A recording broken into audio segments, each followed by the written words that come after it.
함께 본 하나님 말씀 예레미야 애가 5장 1절부터 10절까지 말씀입니다. 예레미야 애가 5장 1절부터 10절까지 말씀.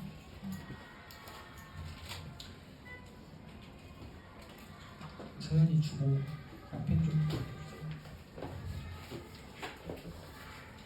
오늘은 이제 예레미야 애가 마지막 부분인데 예레미야가 이제 그 남유다의 비참한 상황을 다시 한 번 더 하나님께 언급하면서 하나님의 은혜를 구하는 그런 장면입니다. 그래서 우리가 오늘 예레미야 애가 5장을 통해서 하나님께 우리가 어떻게 나아가야 할지 또 무엇을 구해야 될지 함께 좀 살펴보도록 하겠습니다.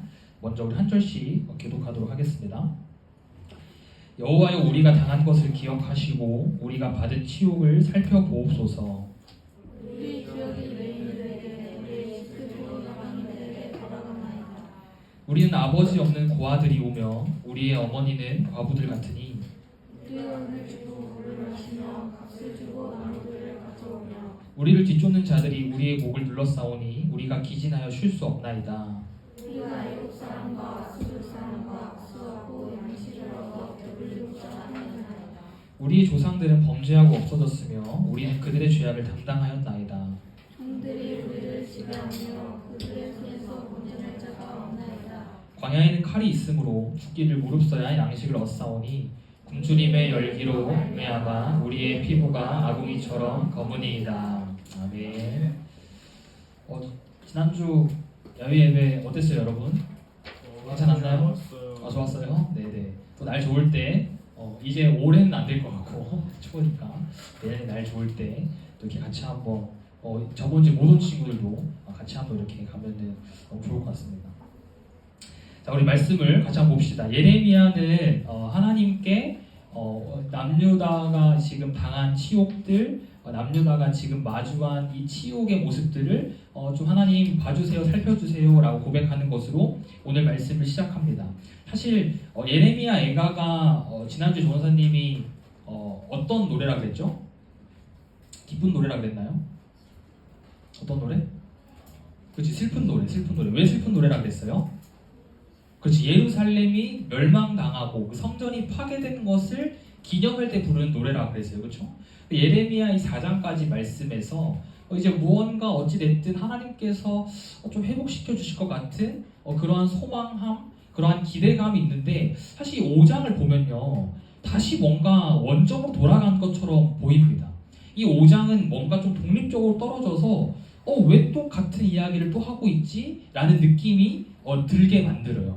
예레미야는 지금 이 5장의 말씀을 통해서 남유다가 이 처한 상황을 다시 한 번 더 하나님께 고백함으로 이 현실을 바라보고자 합니다. 그러면서 전하고자 하는 그 메시지의 의도가 있는데 이거를 같이 한번 좀 오늘 살펴보기를 원합니다. 먼저 1절부터 좀 같이 보기를 원해요.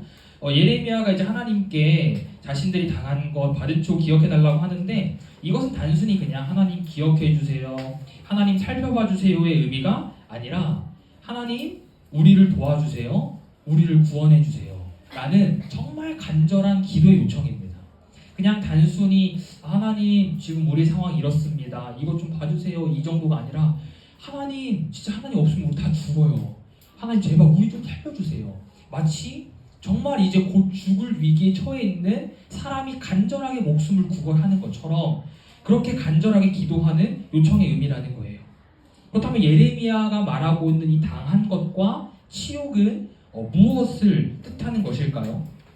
먼저는 바벨론에게 공격을 당해서 성전이 파괴되고 나라가 망하고 바벨론의 포로로 끌려간 것을 말하는 것이죠. 더 이상 유다 땅엔 아무것도 남아있지 않았고 다윗과 솔로몬 때와 같이 부와 명예가 있지도 않았어요. 모든 것은 빼앗겼고 모든 것은 황폐해져서 정말 풀뿌리 정도만 있었을까요? 정말 아무것도 남아있지 않는 그런 상황이었다라는 거예요. 그리고 이제 2절부터 18절까지가 바로 이 남유다가 당한 치욕에 대해서 쭉 기록을 하고 있는데 우리는 오늘 10절까지만 좀 살펴보도록 하겠습니다.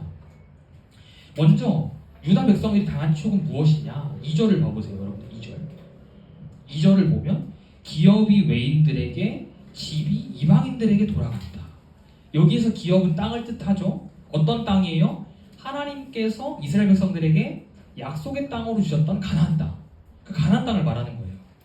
이것은 하나님께서 아브라함 때부터 약속하셨던 아주 중요한 의미를 가지고 있죠. 하지만 그러나 이 땅의 약속을 통해서 하나님께서 이 이스라엘 백성들을 끝까지 지키시고 너희들을 내가 포기하지 않겠다. 그리고 이스라엘은 하나님과의 언약 관계를 지속해서 신뢰할 수 있는 그런 약속이었다라는 거예요.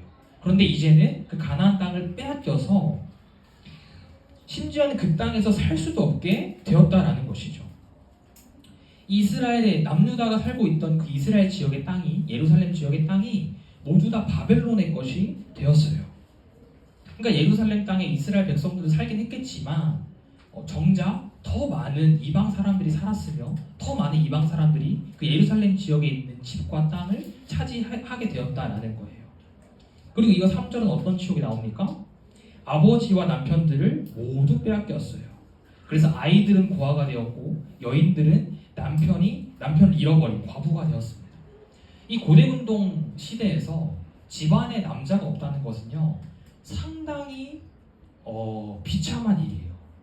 상당히 굉장히 살아가기 어려운, 당시 집안에 남자가 없다는 것은 이 경제적 무능력을 뜻하는 것인데 그만큼 무시당하기 쉽고 그만큼 천대받기 쉬운 가정 형태가 바로 이 남자가 없는 가정의 형태였다고 합니다. 그만큼 남자들이 전쟁으로 인해서 죽고 또 포로로 끌려가면서 이 정말 녹록치 않은 예루살렘의 백성의 모습들을 볼 수 있게 됩니다. 4절은 더 힘든 상황을 보여줘요. 우리 4절 말씀은 우리 성경책 보고서 한번 같이 읽어볼까요? 4절 말씀 시작. 우리가 은을 주고 물을 마시며 값을 주고 나무들을 가져오며. 자, 앞에서 유다 백성들이 기업과 땅을 다 빼앗겼다 그랬죠. 그래서 이제 이 유다 백성들이 물을 마시고 싶으면 돈을 내고 물을 마셔야겠어요. 나무가 필요해서 나무를 가지러 갈 때면 돈을 지불해야 나무를 얻을 수 있었어요. 여러분들 혹시 이 우리나라 대한민국에 살면서 물 마실 때, 슈퍼에 사는 거 말고 집에서 물 마실 때, 물론 물세 내긴 하는데, 물 마실 때, 혹은 여러분들 필요한 집에 생필물 꺼낼 때 부모님한테 돈 지불하고 마시고 먹나요? 그러지 않아요. 나의 집에 있는 것은 나의 것이기 때문에 물론 부모님이 다 이렇게 지불하고 다 하는 거지만 지불하지 않고 물도 마시고 과자도 마음껏 꺼내 먹고 라면도 꺼내 먹고 집에 있는 냉장고의 식품들도 마음껏 먹습니다. 그런데 유다 백성들은 더 이상 나의 것이 없는 거예요. 우리의 것이 없는 거예요. 분명히 이스라엘 땅에 살아가고 있는데 물을 마실 때마다 돈을 내야 돼요. 마치 외국에 여행 간 것처럼 무언가 생필품을 사려면 돈을 내야 돼요. 유다의 소유인 것도 없어졌고 성 안에 있는 자원들도 다 떨어졌어요. 생활하는 데 있어서 기본적으로 필요한 것들도 이제는 자유롭게 사용할 수 없게 되었습니다. 전쟁에서 졌기 때문에 그에 상응하는 대가를 치러야 했죠. 이렇게 기본적인 물품도 없어서 힘들어하는 유다 백성들이 너무나도 고통받고 괴로워하고 있어요. 5절을 보면은 이렇게 기록되죠. 우리를 뒤쫓는 자들이 우리의 목을 눌러싸오니 우리가 기진하여 쉴 수 없나이다. 이 바벨론의 통치, 바벨론의 압제는요 유다 백성들에게 이 목을 누르는 것 같은, 이 숨통을 조이는 것 같은 것이라고 이야기합니다. 그리고 기진해서 쉴 수 없다라는 것은 이 통치자의 감시가 심해서 피곤해도 제대로 쉴 수 없는 이 노예의 상태를 이야기해요. 그런데 원래 하나님께서 약속하셨던 이 남유다의 삶의 모습은요 이렇지 않았죠. 숨을 못 쉴 것 같고 무언가 피곤해도 쉴 수 없을 것 같은 그런 모습이 아니라 어떤 모습이었냐? 우리 신명기 12장 10절 말씀 같이 한번 읽어봅시다. 시작. 너희가 요단을 건너 너희 하나님 여호와께서 너희에게 기업을 주신 땅에 거주하게 될 때 너는 여호와께서 너희에게 너희 주위의 모든 대적을 이기게 하시고 너희에게 안식을 주사 너희를 평안히 거주하게 하실 때에, 그러니까 하나님께서 본래 이스라엘 백성들에게 약속의 땅으로 이 기업을 주셨을 때는 어떤 의미로 주셨냐, 어떻게 살기를 원하는 마음으로 주셨냐, 모든 대적으로 이기게 하시고 안식을 주시고 평안히 거주하게 하기 위해서 그 땅을 주신 거예요. 그런데 지금 그 약속의 땅에서 어떻게 살아가고 있다고요? 숨통이 조이고 피곤해도 내 마음대로 쉴 수 없고 물과 나무 등 일반적인 생필품조차 내 마음대로 살 수 없는 그러한 쫓기는 삶을 살아가고 있다는 거예요. 오히려 비참한 노예의 상태로 살아가는 유다의 모습을 예레미야 선지자는 기록하고 있으며 하나님께 고백하고 있어요. 그런데 더 비참한 것은 무엇이냐면요, 6절 말씀에 우리가 애굽 사람과 아수르 사람과 악수하고 양식을 얻어 배불리고자 하였나이다. 더 비참한 것은 애굽과 아수르에게 도움을 요청할 수밖에 없는 삶의 모습이라는 거예요. 여기에서 악수한다는 것은 이 협정이나 조약을 맺을 때 사용하는 단어인데, 보통은 힘이 약한 나라가 강한 나라에게 우리가 항복하겠습니다, 우리가 굴복하겠습니다 라는 의미로 사용하는 단어예요. 그러니까 유다 백성들은요, 애굽과 아수르에게 굴복하면서까지 그 양식을 얻으려 했다는 거예요. 그런데 애굽과 아수르가 어떤 나라예요? 애굽은 이스라엘을 400년 동안이나 종살을 시켰던 나라죠. 그리고 그 이후로도 끊임없이 이스라엘을 괴롭혔던 나라가 바로 이 애굽이에요. 또 아수르는 어떤 나라예요? 아수르는 얼마 전 북이스라엘을 멸망시켰던 나라죠. 자신의 같은 민족이었던 북이스라엘, 같은 핏줄이 살고 있는 그 북이스라엘을 멸망시켰던 나라가 바로 아수르예요. 그런데 유다는 그렇게 수치를 당하고 모욕을 당하고 그렇게 노예의 삶을 살아갔음에도 불구하고 그 나라들에게 손을 뻗을 수밖에 없는 그러한 삶을 살아갔다는 거죠. 그런데 성경을 보면요, 유다가 그렇게 손을 내밀었을 때 애굽과 아수르가 거절합니다. 애굽과 아수르가 오히려 남유다로 하여금 수치를 당하게 합니다. 하나님을 의지하지 않고 다른 나라들을 의지하고자 했던 유다의 최후는 이 주변 나라들에 의한 버려짐이었어요. 아무도 이 남유다에게 도움의 손길을 주지 않았습니다. 그리고 이것은 자연스럽게 7절하고도 연결이 돼요. 7절 말씀, 우리 성경책 보고 같이 한번 읽어볼까요? 성경책 보고 7절 시작. 우리의 조상들은 범죄하고 없어졌으며 우리는 그들의 죄악을 담당하였도다. 그러니까 이스라엘의 지도자들은 역사적으로 애굽과 아수르와 끊임없는 동맹의 관계를 계속 유지하고 있었던 거예요. 그로 인해서 많은 죄악을 지었죠. 이방의 문화들을 가져와서 이방신을 섬기고, 하나님을 의지 않고 이방 나라의 왕들을 의지하면서 그렇게 하나님 말씀에 반하는 삶들을 살아갔어요. 그래서 조상들이 이미 범죄하고 죽었는데 남유다 백성들은 우리가 조상들의 죄까지 담당하는구나라고 생각했던 거예요.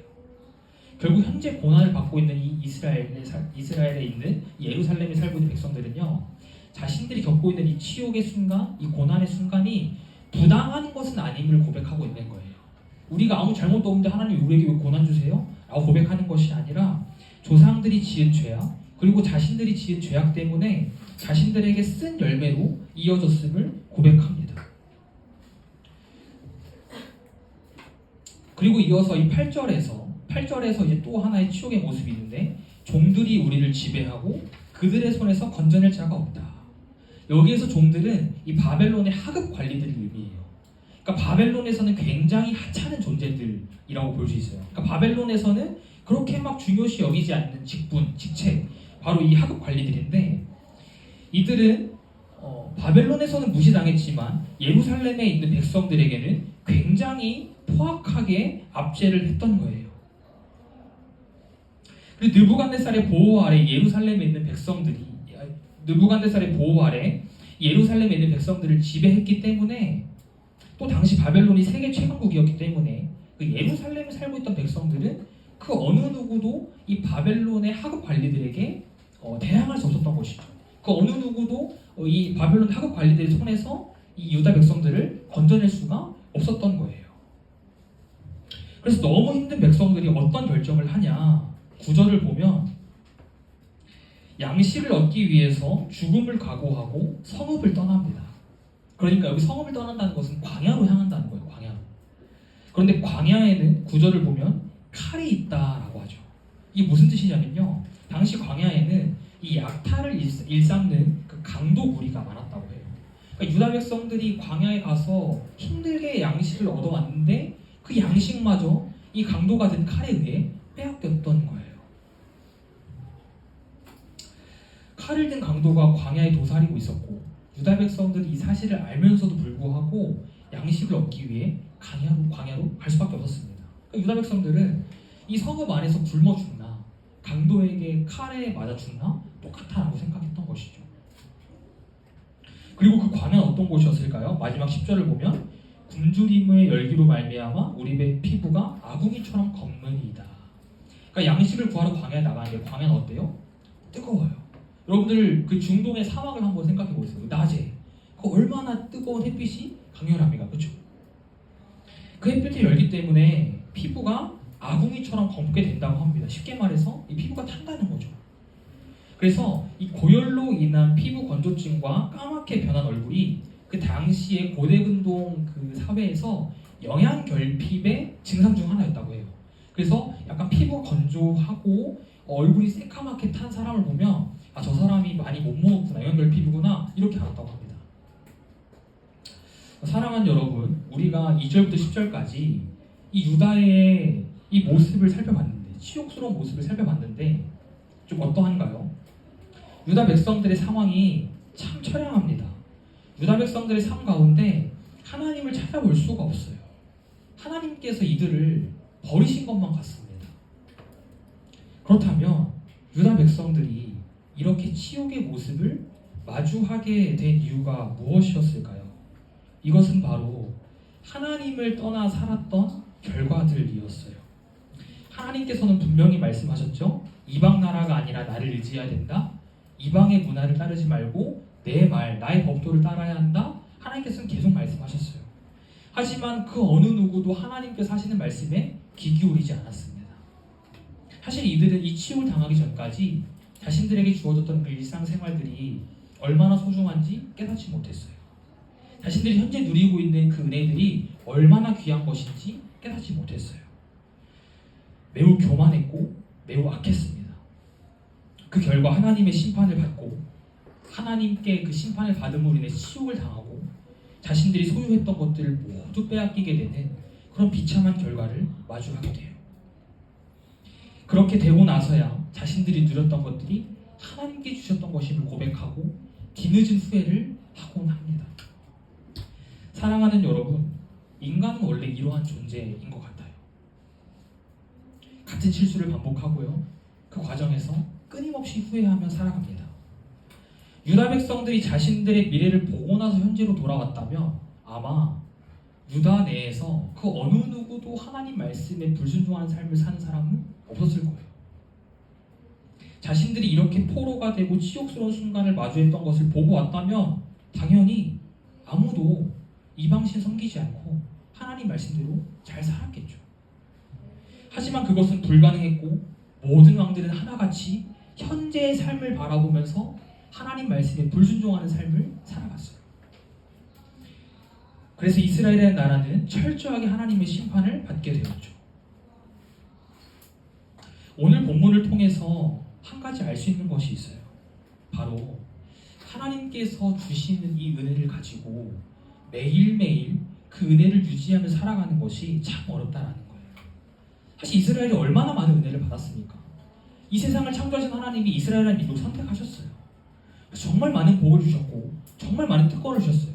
심지어는 우리가 구원자로 믿고 있는 예수 그리스도가요, 이 유대인 혈통에서 태어나셨어요. 이것보다 더 영광스러운 은혜가 어디 있습니까? 하지만 이스라엘 백성들은 그 받은 은혜를 가지고 그 은혜를 유지하며 살아가지 못했어요.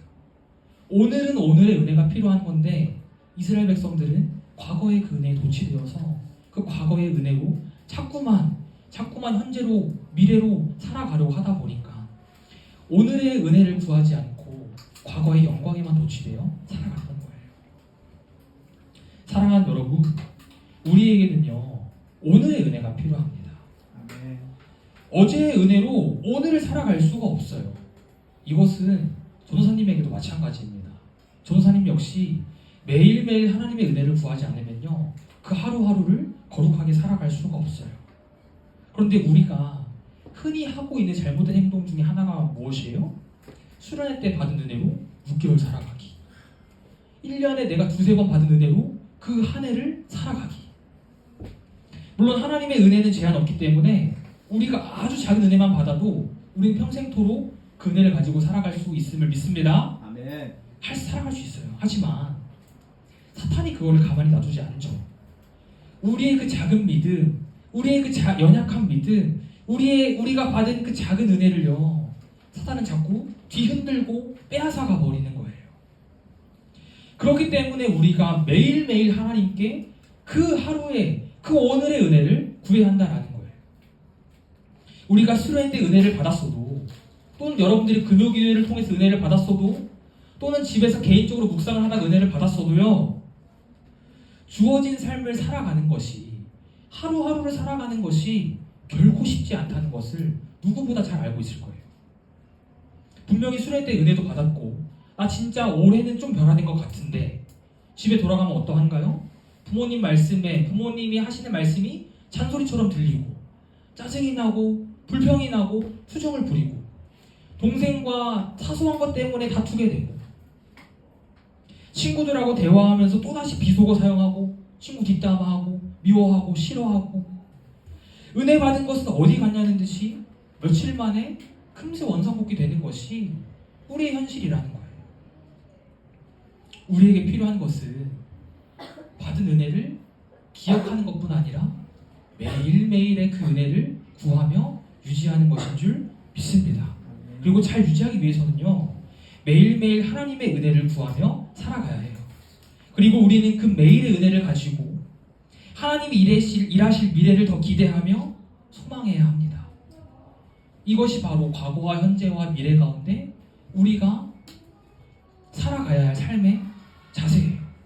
하지만 우리는 이 매일의 은혜를 유지하며 하나님께서 어떻게 일하실까, 하나님께서 나의 미래를 어떻게 인도하실까에 대한 소망보다는 내가 미래에 어떤 직업을 가지게 될까, 나는 미래에 어떤 배우자와 결혼하게 될까, 내가 원하는 것이 미래에 이루어질까, 내가 미래에 나는 시험을 잘 봤을까, 나는 어떻게 돼 있을까에 대해서 궁금해한다는 거예요.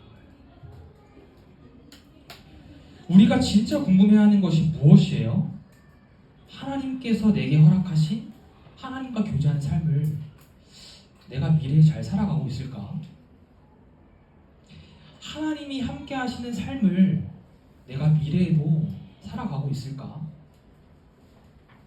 하나님 보시기에 나의 삶은 흡족한 만한 삶일까? 어떻게 살아가야 하지? 어떻게 하나님을 기쁘시게 해야 하지? 와 같은 하나님 중심적인 미래를 고민해야 된다는 거예요. 여러분들이 현재 바라고 있는 미래, 고민하고 있는 미래의 주어는 누구인가요? 하나님인가요? 나인가요? 전도사님이 왜 이야기를 하냐면요, 하나님 중심의 미래를 살아가기 위해서는 현재가 중요하기 때문이에요. 현재의 삶 없이는 미래도 없기 때문이죠. 그런데 또 현재를 잘 살아가기 위해서는 무엇이 필요해요? 과거의 경험이 필요해요. 과거에 내가 은혜 받은 경험이 없으면 현재를 잘 살아가고 싶어도 그 은혜를 구하며 살아갈 수가 없습니다.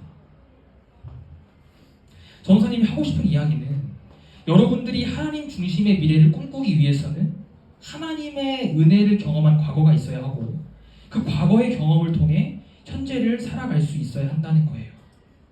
그럴 때 우리가 하나님 중심의 미래를 고민하며 살아갈 수 있습니다. 전도사님은 여러분들이 너무 이 현재라는 시간에 갇히지 않기를 소망해요.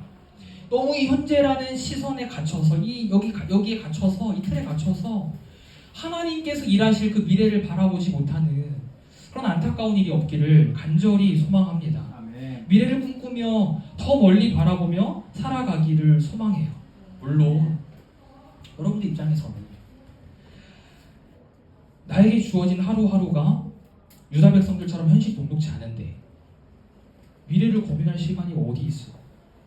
지금 당장 내 앞가림하기도 바쁘고, 당장 쳐내야 할 숙제와 수행평가, 시험 공부, 이것들이 많은데 하나님과의 미래를 고민할 분홍빛 같은 시간이 나에게 어디 있어? 라고 이야기할 수 있을 것 같아요. 하지만요 여러분, 하나님께서 오늘 나에게 은혜를 주시면요, 나는 오늘을 살아낼 수 있어요. 아멘. 하나님께서 오늘 나에게 은혜를 주시면요, 나는 오늘이라는 하루를 버텨낼 수 있어요.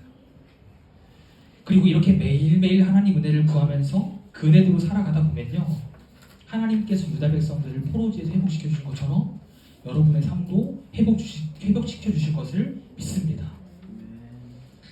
하지만 안타깝게도 전사님 잘 알겠어요. 머리로는 동의가 됩니다. 제가 어떻게 살아야 될지 저 너무나 잘 알고 있어요. 그런데 지금 제 상태가 말이 아니에요. 지금 제 상태가 하나님의 은혜를 잃어버려서 하나님의 은혜를 찾아볼 수가 없습니다. 하나님, 제 상태가 완전 무너져 버렸어요 라고 하는 친구들이 있을 줄 알아요. 더 이상 내 안에 하나님이 주신 은혜가 없는 것처럼 느껴진다면 우리는 어떻게 해야 될까요? 오늘 본문 뒷부분 내용인데 우리 두 가지만 같이 나누고 말씀을 좀 마무리하도록 하겠습니다. 먼저 예레미야 애가 5장 16절 하반절 같이 한번 읽어봅시다. 시작. 우리의 범죄 때문이니이다. 예레미야 선지자는 백성들과 함께 이 2절부터 10절까지 그 모든 치욕의 순간들이요, 자신들의 죄 때문임을 고백해요. 먼저는요, 여러분, 하나님의 은혜를 느끼지 못할 때 회개해야 돼요. 하나님과의 관계가요, 영적으로 끊어져 있다는 거예요. 하나님과의 관계가요, 완전히 단절돼 있다는 거예요. 더 이상 하나님이 말씀하셔도 듣지 못하는 상태가 지금 나의 상태라는 거예요.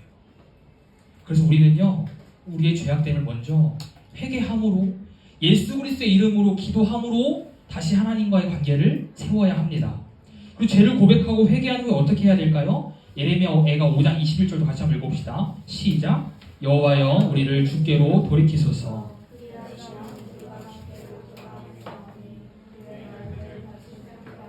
옛적 같게 하옵소서. 아멘. 이 말은 곧 하나님께서 우리를 회복시켜 주시면 제가 회복될 수 있습니다 라는 고백이에요. 그러면서 무엇을 구하고 있나요? 우리의 날들을 다시 새롭게 해주세요. 옛적 같게 해주세요. 즉 과거에 허락하셨던 그 은혜 하나님, 오늘 나에게 다시 한번 주세요. 과거에 우리 조상들이 허락하셨던 그 영광의 순간들 하나님, 오늘 우리에게 동일하게 허락해 주세요 라고 고백하는 거예요. 하나님의 은혜를 구하고 있습니다. 사랑하는 여러분, 하나님이 주신 은혜를 잃어버린 것 같나요? 하나님이 주신 은혜를 더 이상 느끼지 못하고 있는 것 같나요? 은혜를 다시 구하면 됩니다. 다시 구하면요, 하나님 주겠다라고 약속하셨어요. 예레미야 애가 5장은 치욕적이고 너무나도 힘든 상황 가운데 살아가고 있는 유다 백성들의 모습을 기록하면서 동시에 하나님께서 다시 회복시킬 것이라는 믿음을 소망하게 하는 말씀입니다. 그래서 다시금 너희의 현재의 초라한 삶을 보면서 하나님의 은혜를 구하라고 도전하는 거예요. 예레미야 선지자가 왜 굳이 다시 자신들의 비참한 상을 또 한 번 언급했을까요? 아픈 트라우마 같은 기억을 왜 다시 한 번 언급했을까요? 너희들 현재가 이래. 너희들 현재 삶 이래. 너희 현재의 삶 초라하잖아. 치욕적이잖아. 근데 하나님께 은혜 구하면 하나님 다시 주시겠다고 약속하셨어. 이거 알려주려고 예레미야 선지자가 오늘 예레미야의 5장에서 다시 한 번 더 자신들의 현재의 삶을 고백하고 있다는 거예요. 사랑하는 친구들, 혹시 숨이 쉬어지지 않는 답답한 현실들을 살아가고 있는 친구들 없나요? 내일이 두렵고, 월요일이 찾아오는 것이 두렵고, 하루하루 학교 가는 것이 두렵고, 하루하루 학교 가는 것이 숨막히고, 학원에 가서 공부하며 경쟁하는 것이 숨막히는 그러한 친구들은 없습니까? 그렇다면 여러분들 그때 어떻게 살아가고 있나요? 하나님의 은혜를 구하며 살아가고 있나요? 아니면 그냥 흘러가는데요, 아무 소망 없이, 아무 힘 없이 그냥 그렇게 살아가고 있지 않나요? 사랑하는 청소년부 친구들, 우리 하나님의 은혜를 다시 구합시다. 아멘. 그리고 그 하나님의 은혜로 회복됩시다. 아멘. 말씀을 정리합니다. 유다 백성들은 현재 누리고 있는 은혜들, 하나님이 주신 은혜들을 유지하면서 하나님이 기쁘시게 할 미래를 준비하지 않았어요. 아니, 어쩌면 미래를 준비할 힘조차 없었겠죠. 그들의 현재에는 치욕의 순간들만이 숨을 못 쉴 고통의 순간만으로 가득했어요.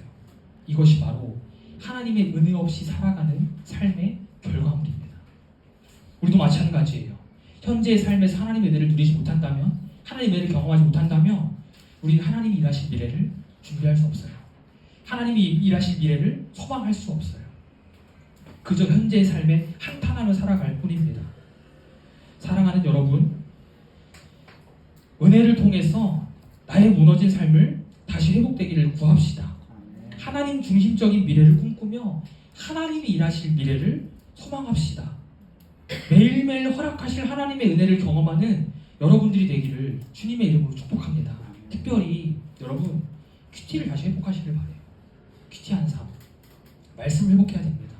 그리고 여러분들 기도하는 시간을 다시 확보하시기를 바랍니다. 큐티 책을 혹시 신청 못했는데 하고 싶은 친구도 있으면은 반 선생님이나 전사님에게 이야기를 해주세요. 추가로 전사님이 더 외부에서 구매를 해서 준비를 하도록 하겠습니다. 말씀을 봐야 은혜를 받는 거예요. 가만히 있는다고 해서 은혜를 받으시는 것이 아닙니다. 말씀 보고 기도하고 하나님 도와달라고 이야기하고 그럴 때 하나님께서 은혜 주시고 여러분들 받은 그 은혜 가지고 하루하루의 삶을 살아갈 수 있음을 믿습니다. 아멘. 한 주가 하나님의 은혜를 날마다 구하고 또 그 은혜로 회복을 경험하는 저와 여러분의 한 주가 되기를 주님의 이름으로 축복합니다. 아멘. 아멘. 우리 같이 한번 별단 찬양 다시 일어나 고백하면서 나아갑시다.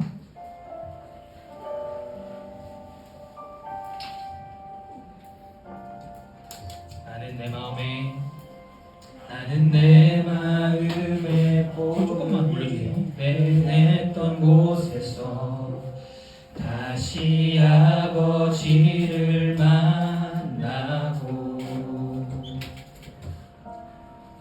주님 내 마음에 연약한 눈물의 끝에서 또 나를 반겨주시네.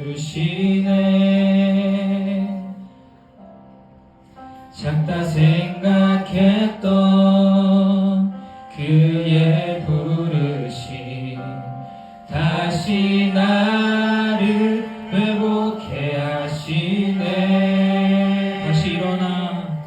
다시 일어나 주를 예배함이 내 모든 기쁨이 되리. 그의 기쁨 되어 삶의 모든 순간을 주께 다 내어드리. 우리 들은 말씀을 기억하면서 우리 조금만 더 집중해 봅시다. 들은 말씀을 기억하면서 하나님 저에게 회복의 은혜가 필요합니다. 하나님 이 시간 저에게 회복의 은혜를 허락하여 주시옵소서. 이 마음으로 같이 한번 더 고백합시다. 나는 내 마음에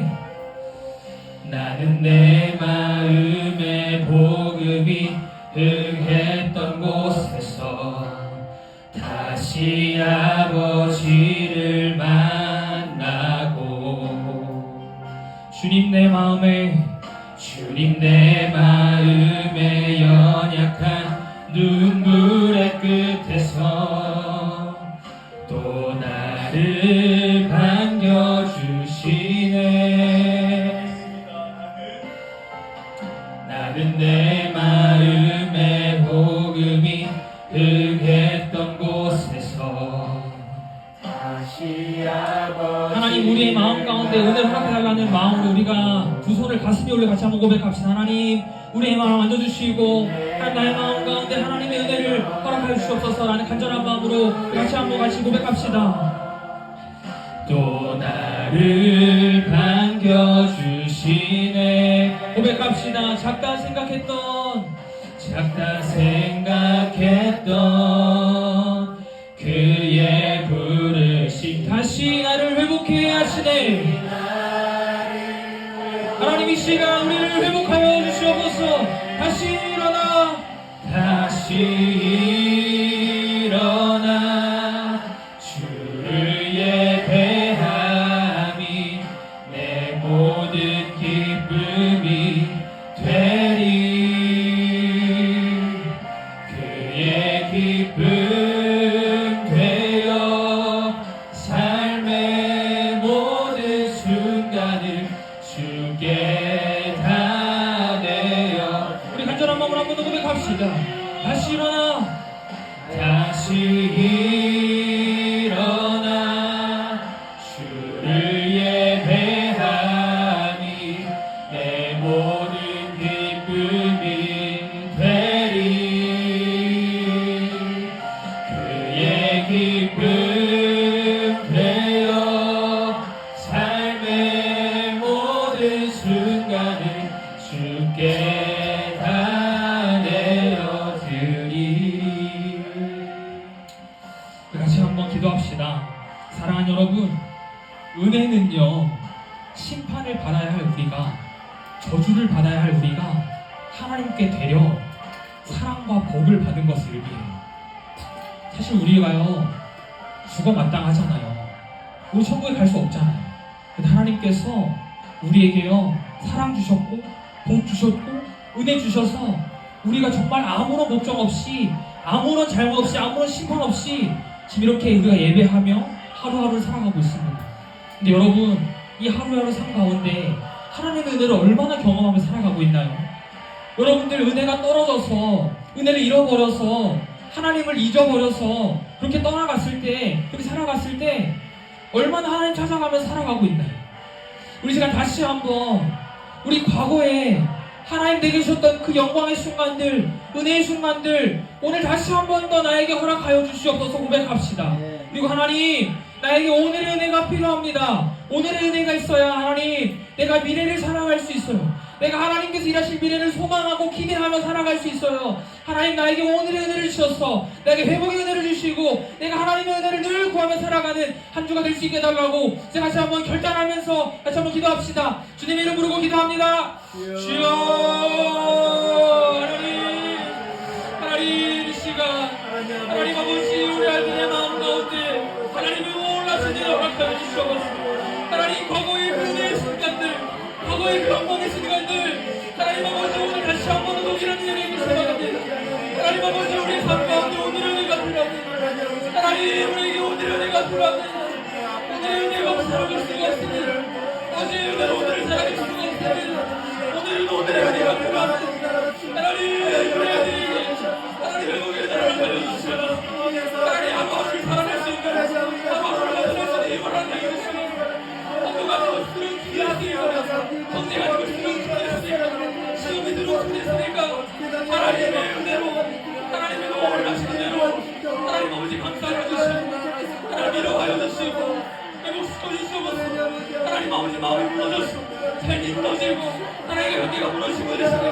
이 시간 다시 한번 하나님의 은혜로 우리 아이들의 삶을 세워주시고 하나님 우리 아이들의 믿음을 세워주시옵소서. 하나님의 은혜가 필요하다. 하나님의 놀라신 은혜가 필요합니다. 하나님 다시 한번 더 우리 아이들이 일어날 수 있는 허락하여 주시고 하나님 회복시켜 주시옵소서. 하나님 하나님의 기다려왔어. 하나님 어디에 왔다 돌아가는 시간을 내지 않았습니다. 한달 삶 가운데 하나님을 느끼지 못하고 살아간 삶 가운데 하나님을 경험하고 하나님 말씀대로 살아가며 하나님을 회복하는, 하나님을 구하며 시간 되시도록 은혜를 더하여 주시옵소서. 하나님 우리 아이들 마음 가운데 하나님 은혜를 더하여 주시고 하나님 아버지, 하나님 우리 아이들 마음 가운데 하나님 아버지 회복시켜 주시옵소서. 회복시켜 주시옵소서. 만져주시옵소서. 하나님 만져주시옵소서. 하나님 회복시켜 주시옵소서. 하나님 놀라시네. 하나님 마음에 만져주시옵소서. 하나님, 오늘도 또 예레미야의 귀한 말씀을 통해서 하나님의 은혜를 구하는 삶을 결단하게 하시니 감사합니다. 아멘. 우리 친구들 한 주간 삶 가운데 하나님의 은혜를 구하며 하나님의 은혜를 통해 회복의 은혜를 경험하는 시간 되게 하여 주시옵소서. 아멘. 그래서 매일매일 오늘의 은혜가 필요합니다. 기도함으로 하루를 시작하고 오늘의 은혜를 주셔서 감사합니다. 기도로 마무리하며 큐티를 통하여서 하나님과 더 깊이 교제하는 우리 사랑하는 친구들 될 수 있도록 축복하여 주시옵소서. 아멘. 모든 말씀 살아계신 예수님의 이름으로 기도합니다. 아멘. 주기도문 하심으로 10월 마지막 주일 예배 마치도록 하겠습니다. 하늘에 계신 우리 아버지, 아버지의 이름을 거룩하게 하시며 아버지의 나라가 오게 하시며 아버지의 뜻이 하늘에서와 같이 땅에서도 이루어지게 하소서.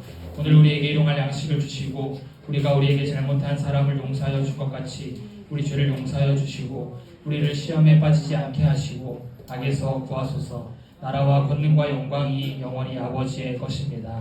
아멘.